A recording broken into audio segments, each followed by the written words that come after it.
బులెటిన్లో ఇప్పుడు speed news చూద్దాం.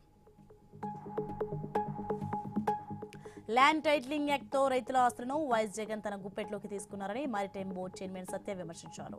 యాక్ట్ను రద్దు చేసి రైతులను సీఎం చంద్రబాబు కాపాడారన్నారు. జగిత్యాలలో పాత్రికేయులు హోలీ సంబరాలను ఘనంగా జరుపుకున్నారు. స్థానిక ప్రెస్ క్లబ్లో రంగులు చల్లుకొని సందడి చేశారు.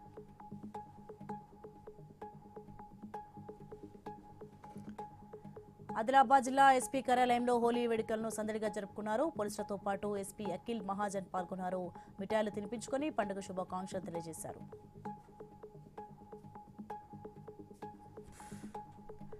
విజయవాడలో అంగన్వాడీలను అరెస్ట్ చేయడాన్ని తీవ్రంగా ఖండిస్తూ ఏలూరులో నిరసన ర్యాలీ చేపట్టారు. సిఐటియు ఆధ్వర్యంలో జరిగిన ర్యాలీలో అంగన్వాడీ వర్కర్లు, హెల్పర్లు పాల్గొన్నారు.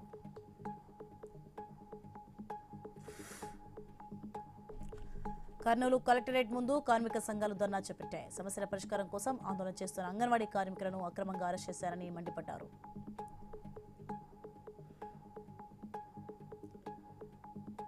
నంద్యాల జిల్లా నందికొట్కూరులో అంగన్వాడీ వర్కర్లు పోలీస్ స్టేషన్ ముందు నిరసనకు దిగారు. కూటమి ప్రభుత్వం ఇచ్చిన హామీని నెరవేర్చలేరని డిమాండ్ చేశారు. ప్రభుత్వానికి వ్యతిరేకంగా నినాదాలు చేశారు.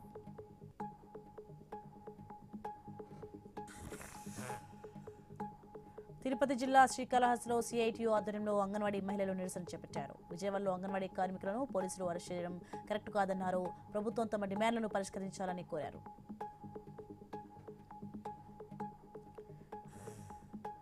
ఉపాధ్యాయుల సమస్యలు పరిష్కారం చేయాలని ఏపీ టీచర్స్ ఫెడరేషన్ ఆధ్వర్యంలో కర్నూలు కలెక్టరేట్ ముందు ధర్నా చేశారు.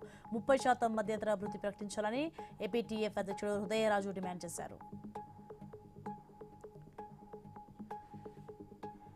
ఎన్టీఆర్ జిల్లా వీర్లపాడు మండలం జయంతి గ్రామంలో పౌర సరఫరాల శాఖ సిబ్బంది దాడులు చేశారు. ప్రైవేట్ షెడ్లో అక్రమంగా నిల్వ ఉంచిన 295 క్వింటాల రేషన్ బియ్యాన్ని సీజ్ చేశారు.